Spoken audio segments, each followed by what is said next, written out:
500 pessoas de uma vez só. E quando Paulo escreveu aos Coríntios, ele diz, isso já tem tempo, mas dos quais a maioria vive, sobrevive, até o dia de hoje para dar testemunho.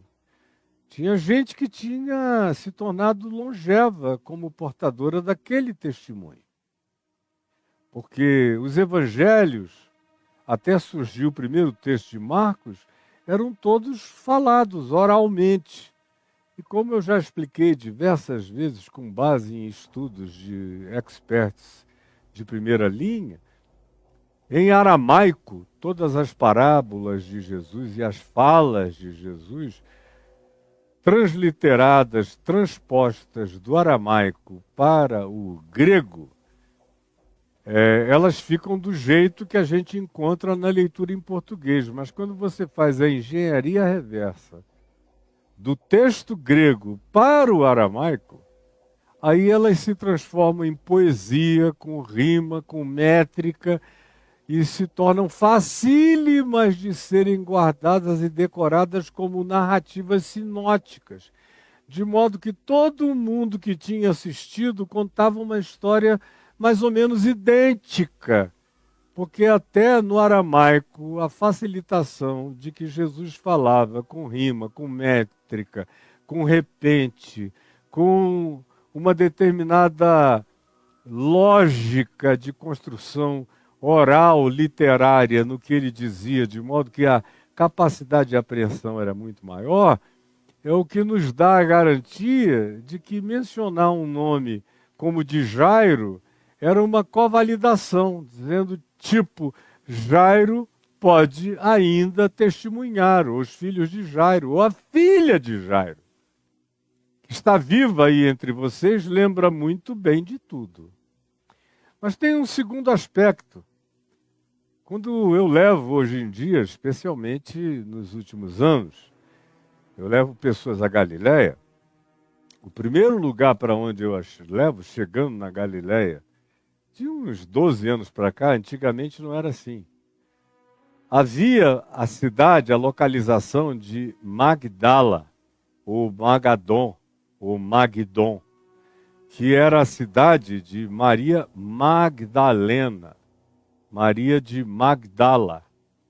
Magdala significava torre, era um lugar onde tinha uma torre, um farol, para orientar os pescadores ali no Mar da Galileia. Era ali que Maria Madalena vivia.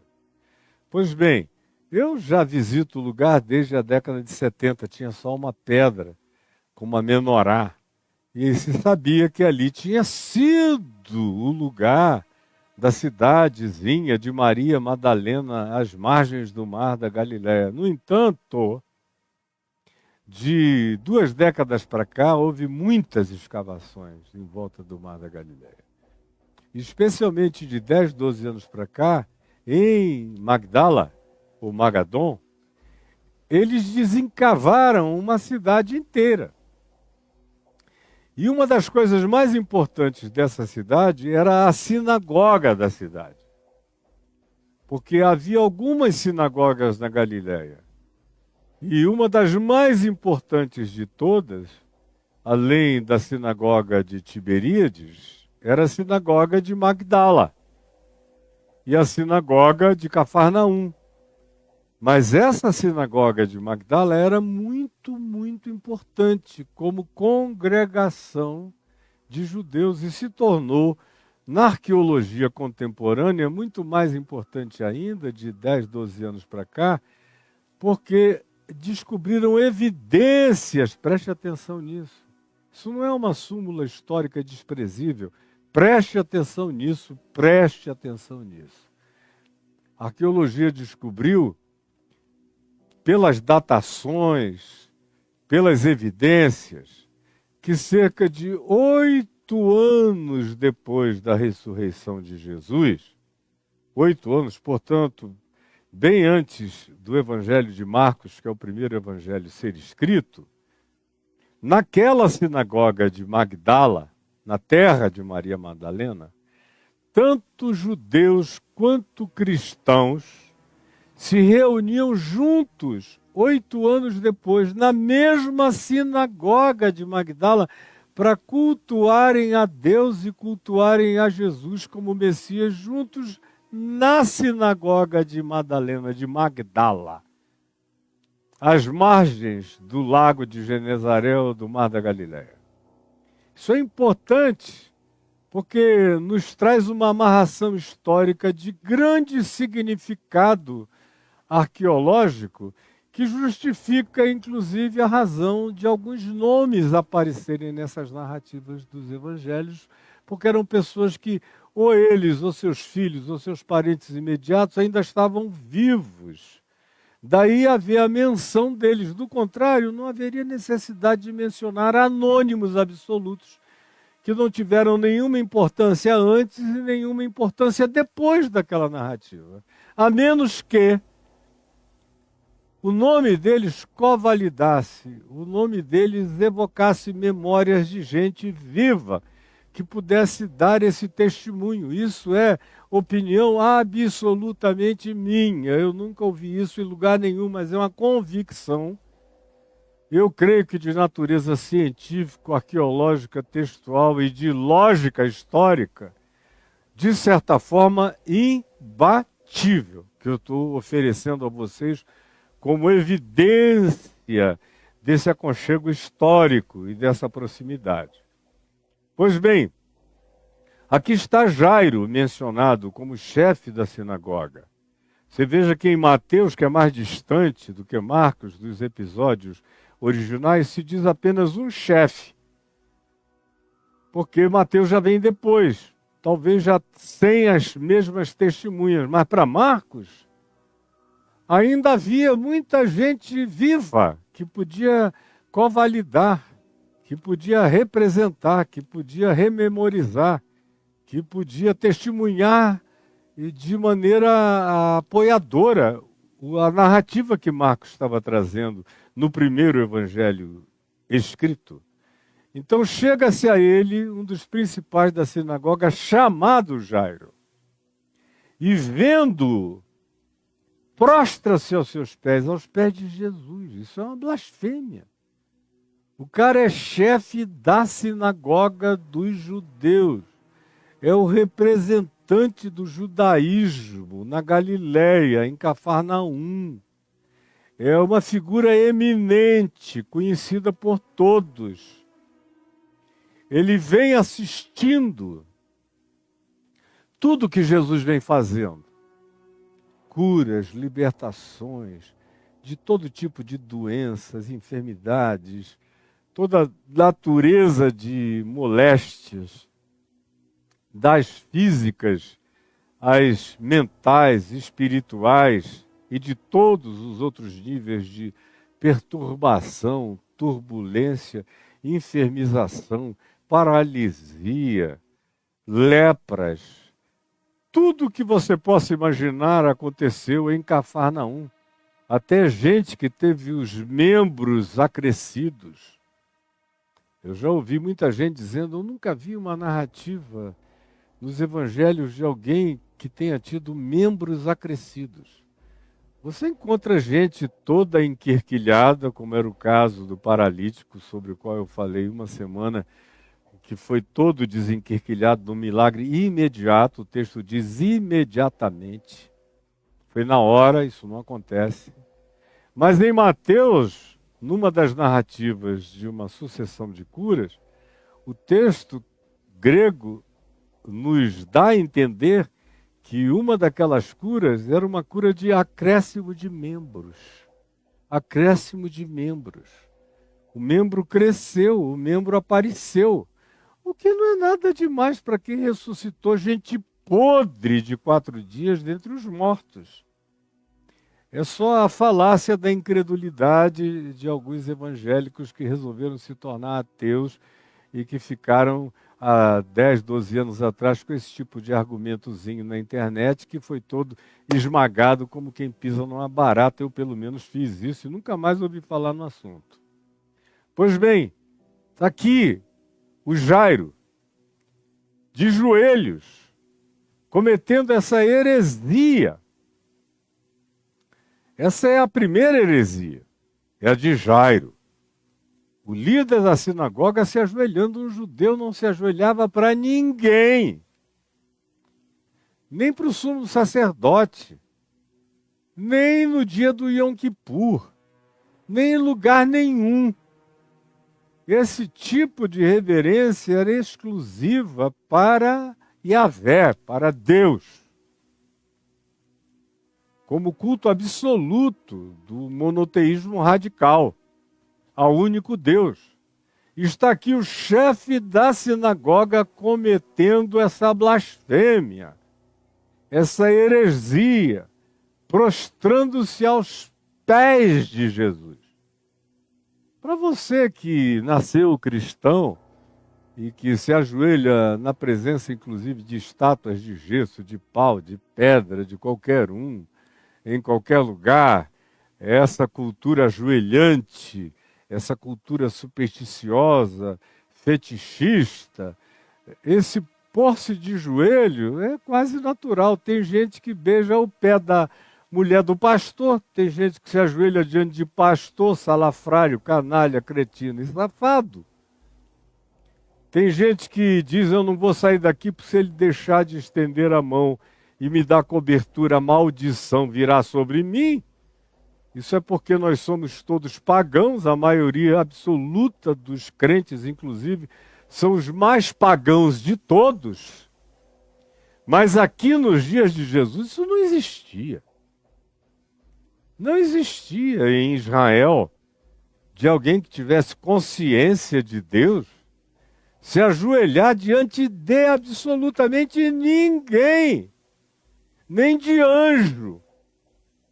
E os que vendo anjos tentaram se ajoelhar, os próprios anjos os colocaram de pé, dizendo, fica em pé, eu sou teu irmão, eu sou conservo teu, eu só fui enviado para uma missão, mas eu sou uma criatura como você, adora a Deus. Isso se repete 3, 4 vezes no ambiente do Novo Testamento, adora a Deus. Mas está aqui Jairo de joelhos diante de Jesus, o adorando. E Jesus não disse, fica em pé, adora a Deus, nem nada. Jesus deixou. Ele estava de joelho diante da pessoa certa, na hora certa, no lugar certo, com a motivação certa, com o clamor certo. Era verdade, Jesus acolheu a necessidade dele quebrantada como algo absolutamente admissível e aquele ajoelhamento quebrantado como natural. Foi assim que Jesus tratou. Foi com essa megalomania divina que Jesus se tratou a ele, tratou a circunstância, a cenografia. Isso era cabível em Israel se alguém se ajoelhasse diante de Deus. Portanto, tem uma protoconfissão da divindade de Jesus na inferência do Evangelho. Todas as vezes que alguém vem e diante de Jesus se ajoelha e Jesus permite a adoração, consente com ela. Há um amém assertivo de consentimento e de abraço no gesto de Jesus. Está aqui Jairo, curvado diante dele. Jesus vendo-o prostrar-se aos seus pés e viu também que ele chega e insistentemente lhe suplica. Marcos 5, 22, 23. E lhe suplica dizendo, minha filhinha está à morte. Em Mateus ele diz, morreu. Aqui diz, está à morte. Tanto faz como tanto fez. O prognóstico estava posto, ou o diagnóstico, se fosse o caso, estava dado, e a morte era certa. Por isso ele suplica e diz, vem, impõe as tuas mãos na cabeça da minha filha, e a chama de volta, e ela será salva e viverá. E o texto, no verso 24 de Marcos 5, diz: e Jesus foi com ele. A primeira blasfêmia é essa do chefe da sinagoga, do Jairo, adorando a Jesus. Antes de Concílio de Trento, antes de elaboração dos concílios patrocinados por Constantino, para a fabricação da anatomia de Deus, na Trindade de Pai, Filho e Espírito Santo, antes de toda essa anatomia divina que o cristianismo, de maneira pagã, veio a constituir e não parou de continuar discutindo a fimose de Deus e tudo mais relacionado a detalhamentos da divindade que são pecaminosos e suas discussões nojentas, porque Jesus mesmo tratou tudo na base da naturalidade inferente e não na necessidade de se sistematizar um conjunto de compreensões sobre quem ele era. Ele era aquilo que as pessoas experimentavam nele. Ele era para as pessoas aquilo que as pessoas experimentavam nele. E ele não queria ser objeto de nenhuma cartilha, de nenhuma catequese cartilhada, para ser decorada por ninguém. Ele queria e quer que a minha compreensão dele decorra da minha experiência de saber quem ele é em mim e para mim. Isso continua em vigência para Jesus até o dia de hoje. De modo que está aqui, a primeira blasfêmia do texto é a do chefe da sinagoga. Blasfêmia acolhida por Jesus como adoração. Adoração silenciosamente abraçada, reverenciada por Deus na reverência de Jairo. E Jesus foi com ele. A segunda blasfêmia, você sabe qual é? Considerando que aqui no texto de Marcos 5, não tem o interregno de Mateus, nem da festa de Mateus, nem do diálogo com os fariseus, nem com os discípulos de João, nem uma noite de interposição. Na narrativa de Marcos, Jesus vem no barco, chega em Cafarnaum, e pode ter acontecido tudo o que Mateus descreve. E Mateus descreve e não exime Jairo da narrativa sequencial. Ele só coloca Mateus, a festa e o diálogo com os fariseus e os discípulos de João Batista no interregno. E logo depois chega o Jairo. Portanto, há, de um modo ou de outro, seja em Marcos, seja em Mateus, uma sequência. E nessa sequência tem uma blasfêmia.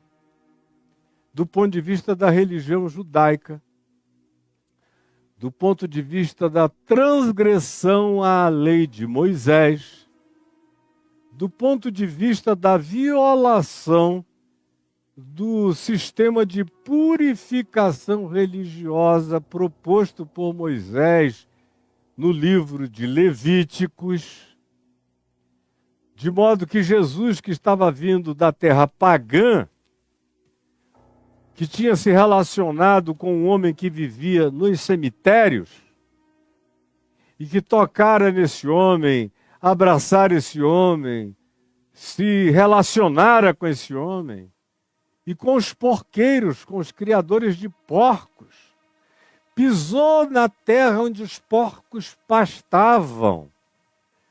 Dialogou com os habitantes gerazenos, acostumados a todo tipo de coisas que os judeus chamavam de imundas.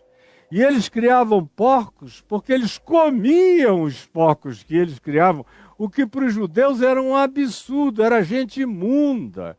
Era como estar possesso de um espírito maligno, comer carne de porco para um judeu. De acordo com a dieta do livro de Levíticos. Aí vem Jesus, todo imundo, do ponto de vista da lei de Moisés, do cerimonialismo religioso dos judeus, baseados no Levítico, e em todos os regimentos de purificação religiosa praticados pelos rabinos e por todos os religiosos e por todos os da sinagoga e por todos os que diziam que criam no Deus e na Torá, no Deus do Velho Testamento, Jesus está em um estado de infração absoluta. Por quê? Porque ele tinha que ter chegado em Cafarnaum e ter dito, olha, deixa eu correr para casa, tomar um banho e me purificar. E cumprir um prazo mínimo de purificação para eu poder voltar para o meio do povo, tocar e ser tocado, tocar e ser tocado, tocar e ser tocado. Porque do contrário, vindo lá da terra da impureza dos porcos, dos suínos, em contato de afago carinhoso com um possesso que viveu revolto durante décadas nos cemitérios, pegando carne podre de humanos, eu não posso chegar e tocar em ninguém, senão eu contamino. De acordo com a lei de Moisés, quem quer que eu toque? E quem quer que me toque será contaminado. Então ele tinha se transformado numa espécie de Chernobyl ambulante, do ponto de vista da teologia e da doutrinação judaica, porque ele estava vindo de onde ele estava vindo, porque ele tinha se relacionado com quem ele tinha se relacionado, ele estava absolutamente impuro para tocar e ser tocado, para qualquer convívio social antes de cumprir aquela purificação, aquele rito, com todas aquelas ablações purificatórias. E Jesus não está nem aí. Seja na sequência de Mateus, onde ele vem, encontra Mateus, me segue, à noite está numa festa, não teve tempo de tomar banho, de fazer nada, do jeito que ele veio, ele ficou.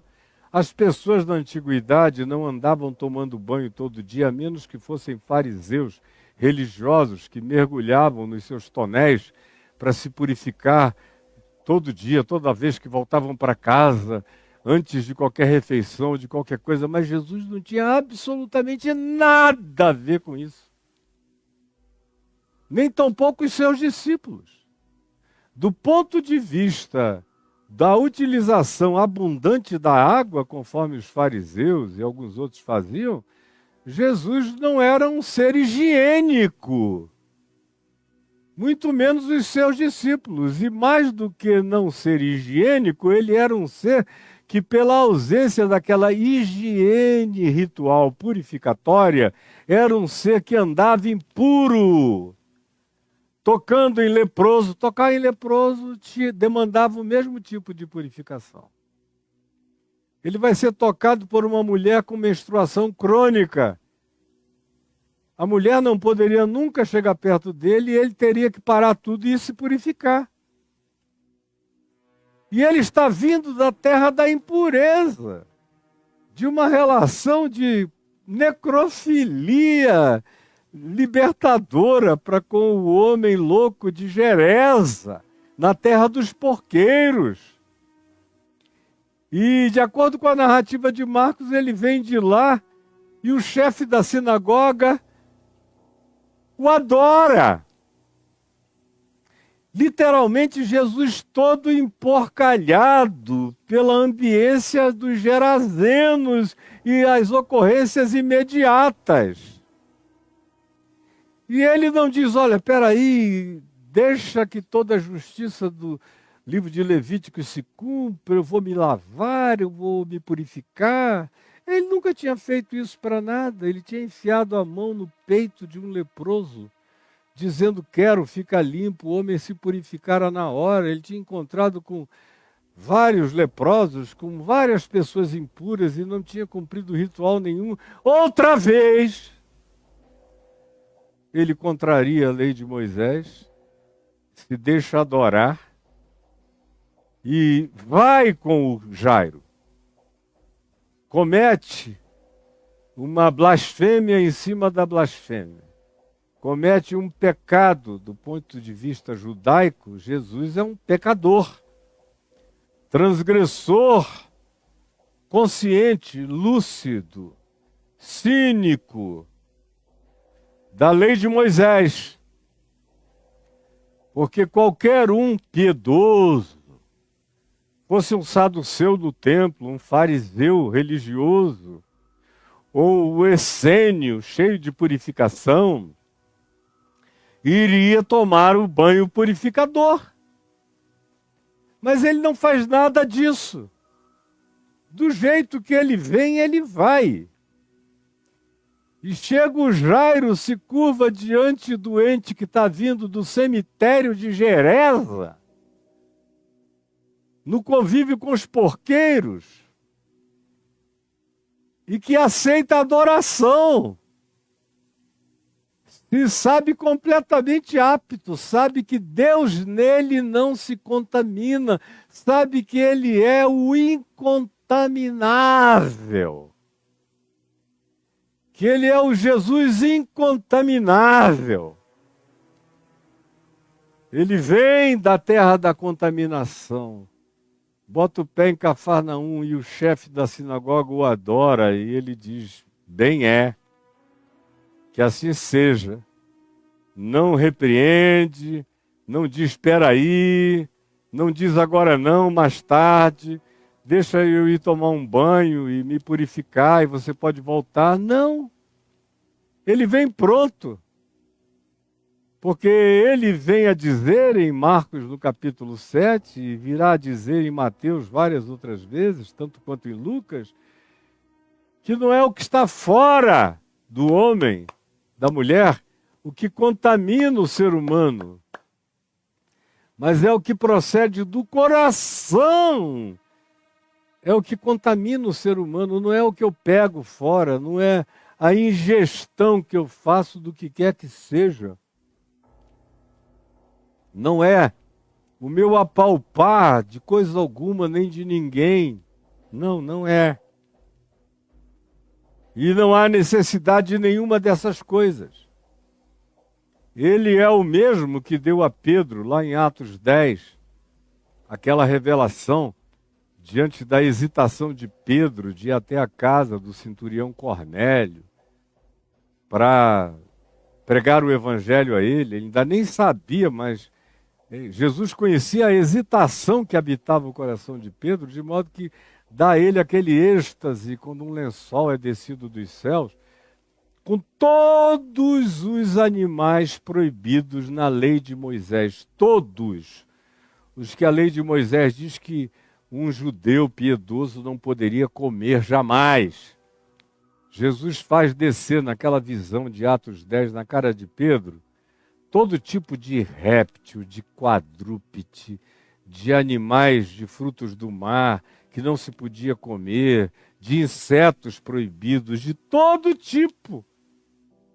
Se diz que é um cardápio de proibições kosher dos judeus. E nenhum judeu podia sequer chegar perto daqueles alimentos. E no êxtase de Pedro, Jesus faz o lençol baixar cheio daquilo tudo. E a ordem do Senhor Jesus para Pedro, lá em Atos 10, é Pedro, mata, porque ainda estava vivo. Mata quadrúpedes, répteis, insetos, frutos do mar, o que você quiser, mata tudo e come. Porque o que Deus santificou, preste atenção, isso tem a ver com gente. No ambiente de Atos 10 seria aplicado ao centurião Cornélio, que morava em Cesareia, lugar de profunda devassidão pagã e romana. Era uma instrução para que Pedro não rejeitasse.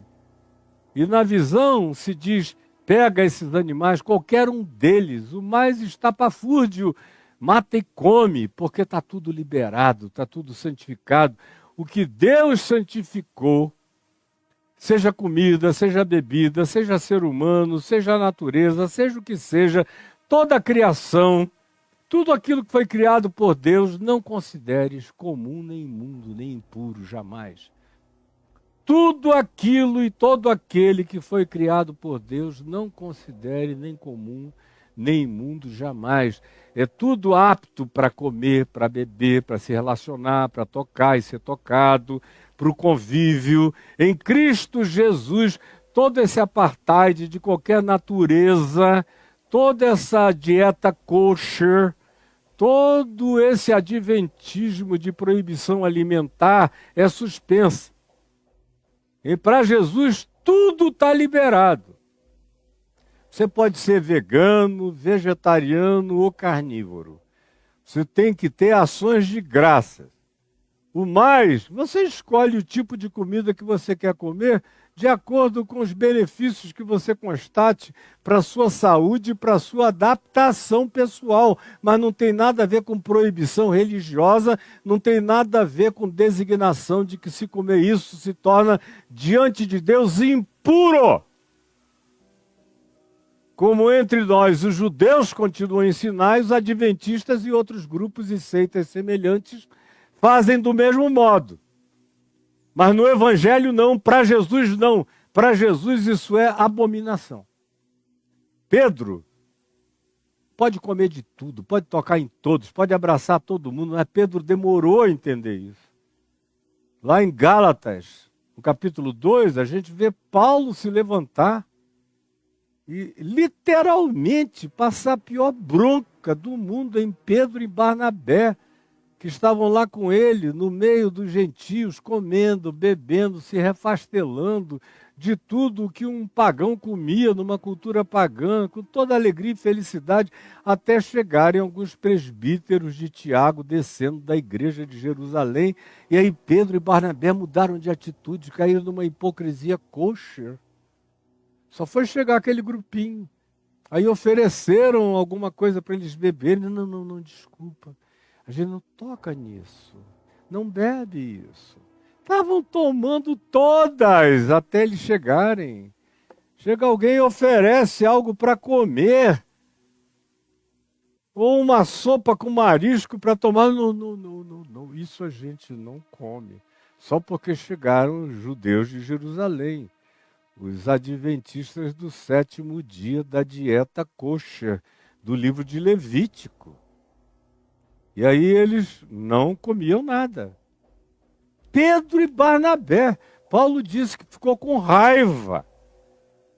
Ficou profundamente tomado de ira ao ver que Pedro e Barnabé tinham caído em estado de dissimulação para obedecerem os rigorismos judaico-cristãos da igreja de Jerusalém, que era um híbrido, que não era nem plenamente judaica e nem plenamente e libertamente cristã. Ficou no meio do caminho, como em geral os evangélicos estão cada vez mais, até nos dias de hoje. Não tem a liberdade do evangelho de Cristo e nem a obediência legalista do judaísmo absoluto. Então aí são esses híbridos do meio, infelizes pra caramba.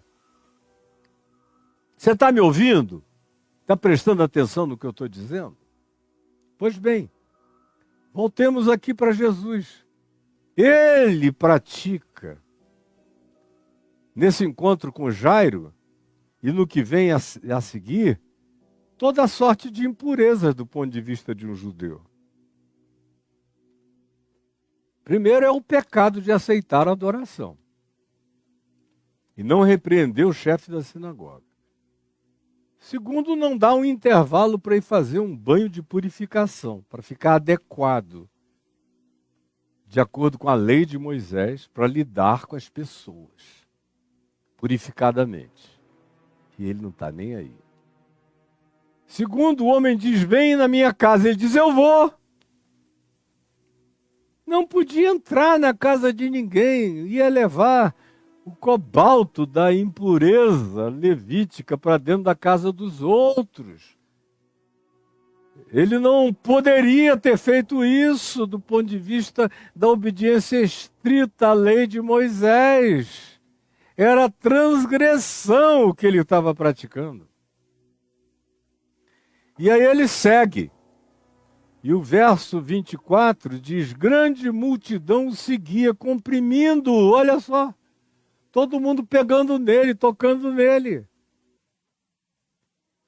E aí aconteceu que uma certa mulher, que há 12 anos vinha sofrendo de uma hemorragia crônica, de uma menstruação ininterrupta que sangrava de dia e de noite, naquele tempo não havia absorvente, nada disso.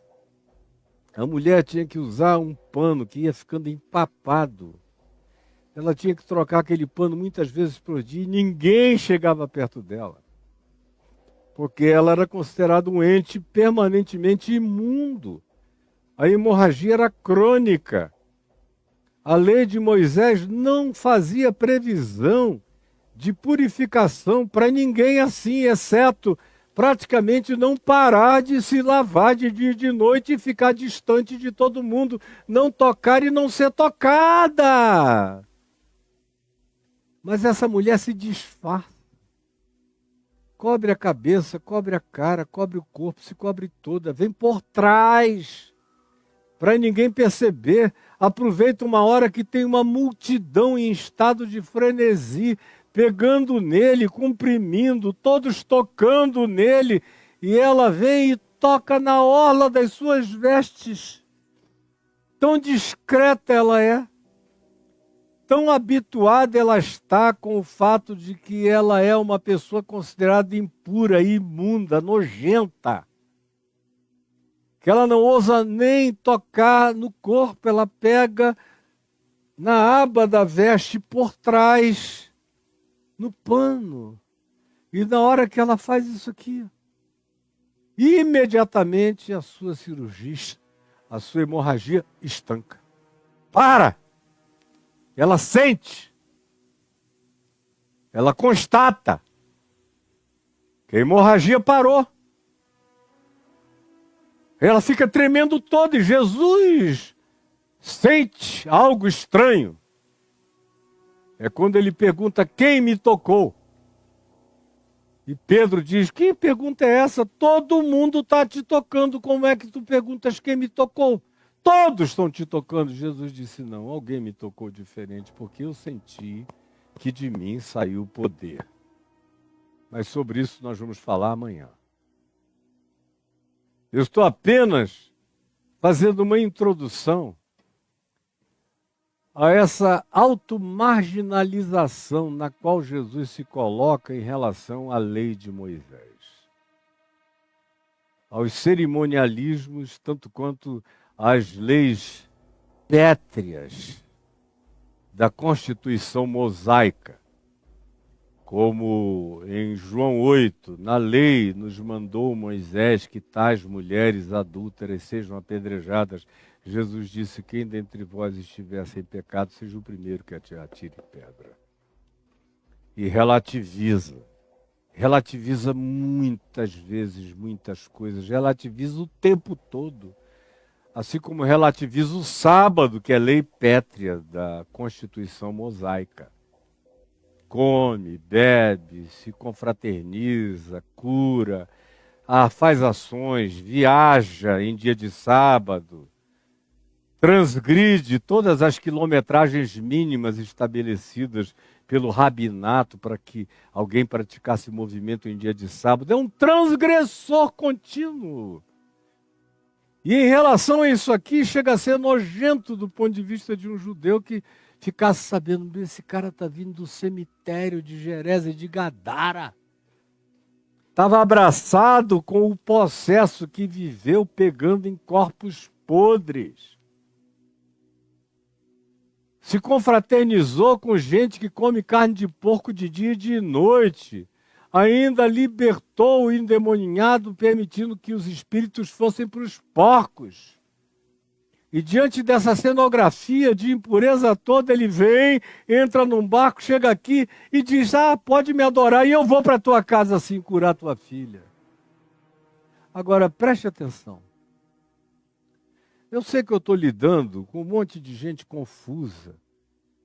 Essa confusão não existia na cabeça de cristãos há 50 anos.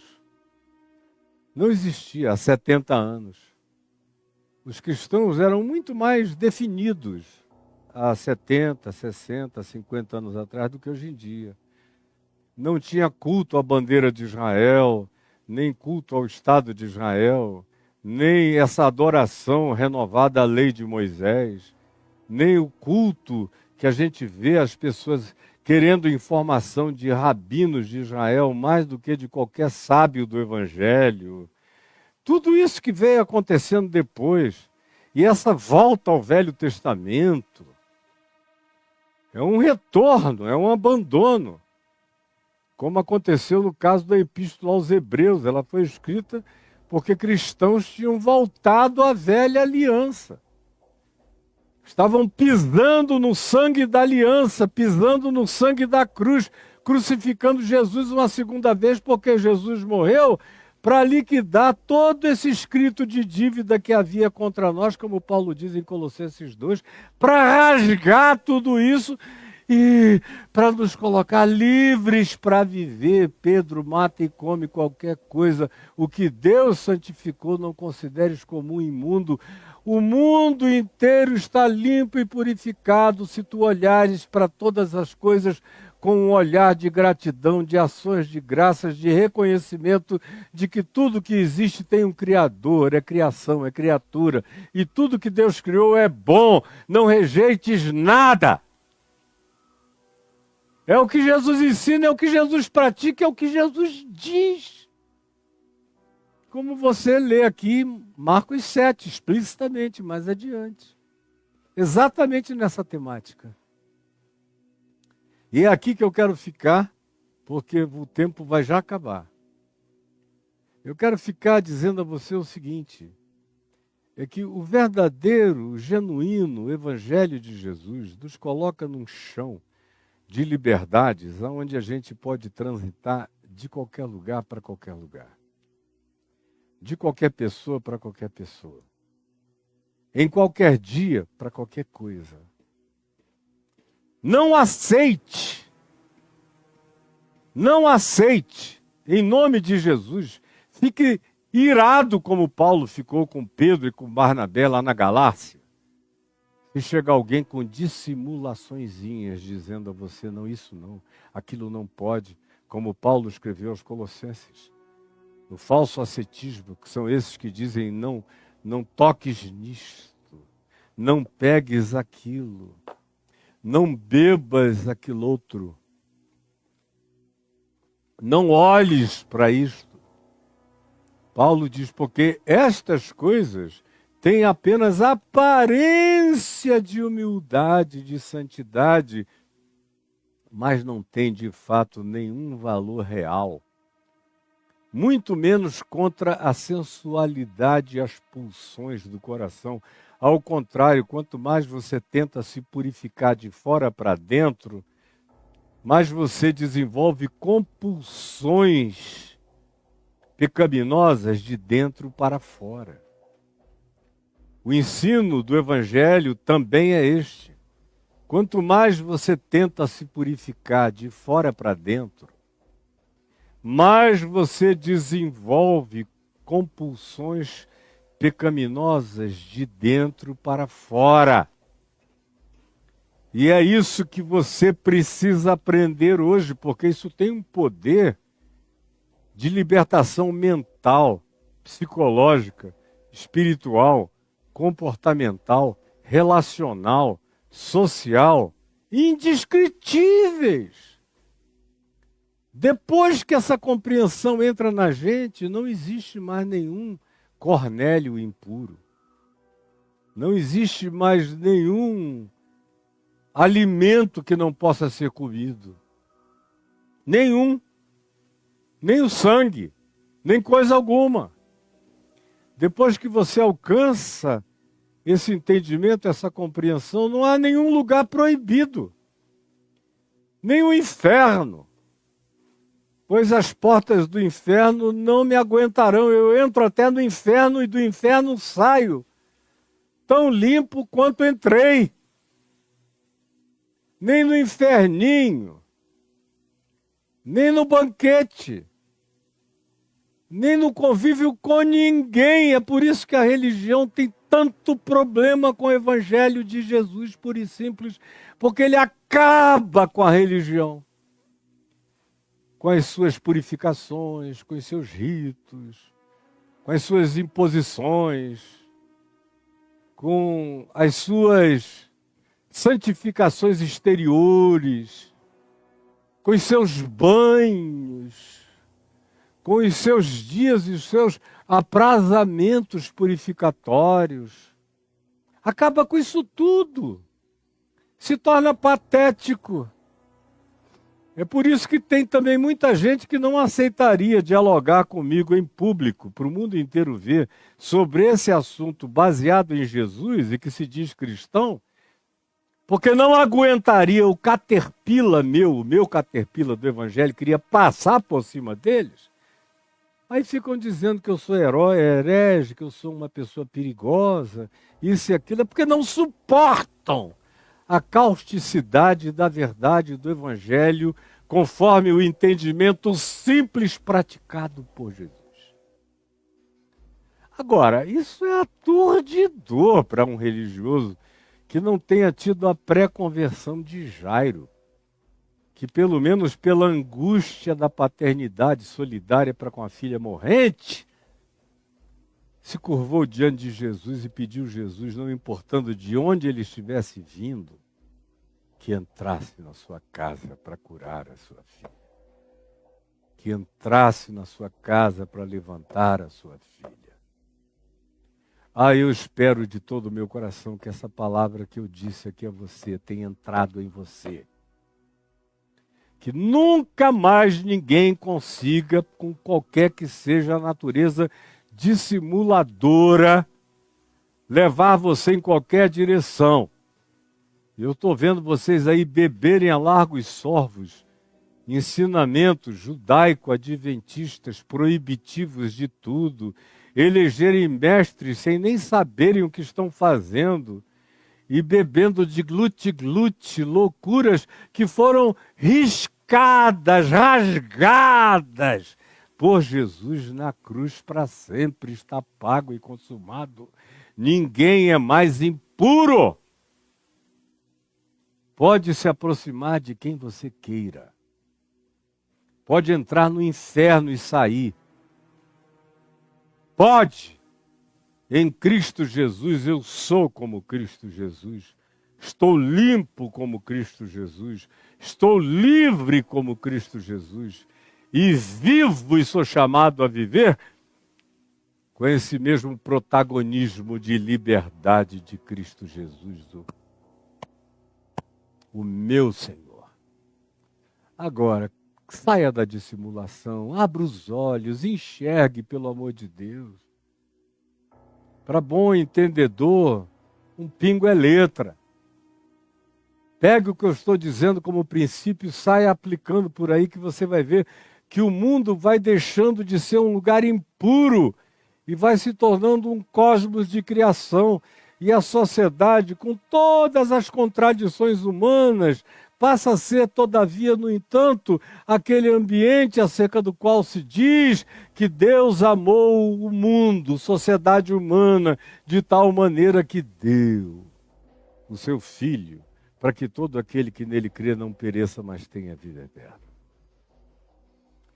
O que eu não tenho é que amar as coisas da perversidade do mundo, a maldade, a ira, a malandragem, a dissimulação, a hipocrisia, a infidelidade, as dissimulações, as fachadas,